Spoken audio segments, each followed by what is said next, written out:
বাবা দেখো এর খুব জটিল গভীর জ্ঞানী যারা বলে তারা শুধু ইশারায় ওই যে চাচা সকাল 7টার সময় গিয়ে ওই যে চাচা বুড়ো মন দিয়ে এত জোরে টিকলো ওই যে 4 বন্ধু পালিয়ে গেল আর কি বুঝতে পারছেন পাল্টে ভেবে জ্ঞানী মিলে বাবা আমি একজন ভোটের প্রিসাইডিং অফিসার আমি একজন ভোটের প্রিসাইডিং অফিসার এবং শুধু তাই না ভোটের আমি কাউন্টার একজন অফিসার আমি বুঝি ওই জন্য বাস্তবটাই বললাম বাবা সেজন্য আপনাদেরকে বলি আপনারা কোনোদিন যে যাই পার্টি করেন যে যাই যে যা ধর্ম করেন যে যার সিলসিলা করেন সিলসিলা বোঝেন এই মুসলমানদের বলছি মুসলমানদের সিলসিলা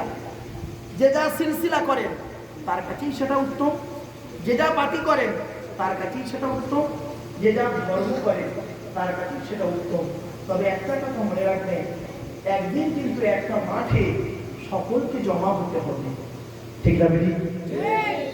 একটা মাঠে আপনি যেখানেই মরুন যেভাবেই মরুন যে অবস্থায় মরুন যেমন করে মরুন আপনাকে কিন্তু একটা মাঠে জমা হতে হবে এটা মনে রাখবেন আপনি তো এখন অনেক ভালো আছেন আপনারা এখানে নারী পুরুষ যারা বসে আছেন হিন্দু মুসলিম অনেক ভালো আছেন চলে যান আপনাদের এখানে মহকুমা হসপিটাল কোথায় ভাই মেদিনীপুর মহকুমা হসপিটাল কোথায় হ্যাঁ বলবে তো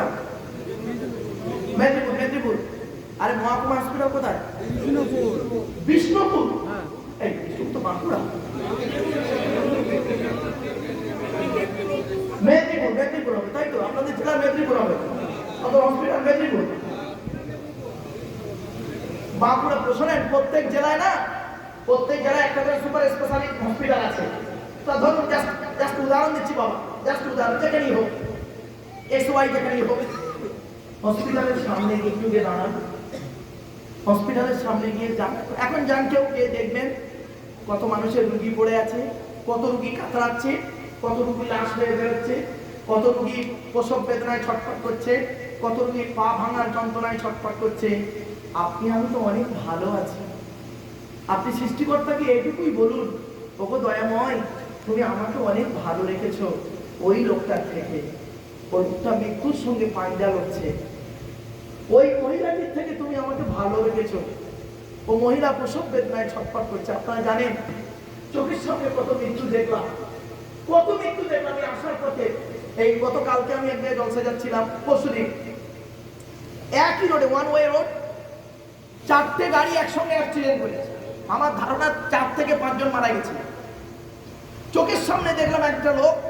মোটরসাইকেল করে ওই ডেলিভারি দিত লরির চাকায় পড়লো একদম পেটে গেল চোখের সামনে আমি এবারে দাঁড়িয়ে আছি আমি যাচ্ছি ও আসছে বেহালায় কলকাতা বেহালা নাম শুনেছেন ওইখানে চোখের সামনে একদম মৃত্যু কাকে বলে যদি একবার অনুধাবন করতে পারতেন তাহলে আর আপনাকে কোনোদিন লিপ্ত হতো না এজন্য আমি আপনাদের করজোড়ে বলে যাচ্ছি হিন্দু মুসলিম নারী পুরুষ জাতি ধর্ম বর্ণ নির্বিশেষে আপনারা ভ্রাতৃত্ব বজায় রাখুন ভালোবাসা বজায় রাখুন একজন মুহাম্মদ সাল্লাল্লাহু আলাইহি ওয়াসাল্লাম থেকে আজ পৃথিবীতে 200 কোটি মুসলিম হলো কিভাবে তরবারের মাধ্যমে মুসলমান হয়নি ধারণাটি ভুল মুহাম্মদ সাল্লাল্লাহু আলাইহি ওয়াসাল্লামের আচার আচরণ ব্যবহারে সারা বিশ্বে মুসলমান হয়েছে ধরে বলুন সুবহানাল্লাহ গৌতম বৌদ্ধ বলেছিলেন আজ থেকে 2600 বছর আগে গৌতম বৌদ্ধ বলেছিলেন আমার পরে একজন মানুষের আগমন ঘটবে যে নামে যার নামের প্রথম অক্ষর হবে মো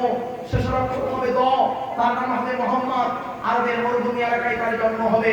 আর ওই মুহাম্মদের চরিত্রটা এমন হবে সারা বিশ্বের মানুষের চরিত্র যদি একটা পাল্লায় রাখা হয় আর মুহাম্মদ সাল্লাল্লাহু আলাইহি ওয়াসাল্লামের চরিত্র যদি অপর পাল্লায় রাখা হয় আমি গৌতম বৌদ্ধ বলে যাচ্ছি মুহাম্মদ সাল্লাল্লাহু আলাইহি ওয়াসাল্লামের চরিত্রের পাল্লাটা ভারী হয়ে যাবে চলুন ক্যারেক্টার মুহাম্মদ সাল্লাল্লাহু আলাইহি ওয়াসাল্লাম সম্পর্কে আলোচনা করি কল্পনা করতে পারবেন না শুনেনি এই পৃথিবীতে আপনাদেরকে একটা চ্যালেঞ্জ দিচ্ছি আমি বেশ কয়েকদিন একটা বেস্ট কলেজে গিয়ে হাই স্কুলে গিয়ে আমি যে লেকচার দিদিকে বলছিলাম যে আপনারা এখানে বলুন তো দেখি মেদিনীপুরের মানুষ পৃথিবীর এমন কোন বর্তমানে এমন কোন প্রফেসরকে দেখেছেন কি লেকচারারকে দেখেছেন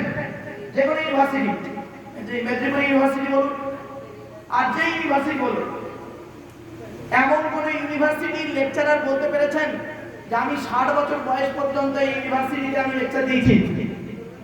ইউনিভার্সিটিতে আমি লেকচার দিয়েছি, 60 বছর বয়সের ভিতরে যত ছাত্র ছাত্রী পড়িয়েছি 100% প্রত্যেকটাই ভালো? বলতে পারবে কেউ?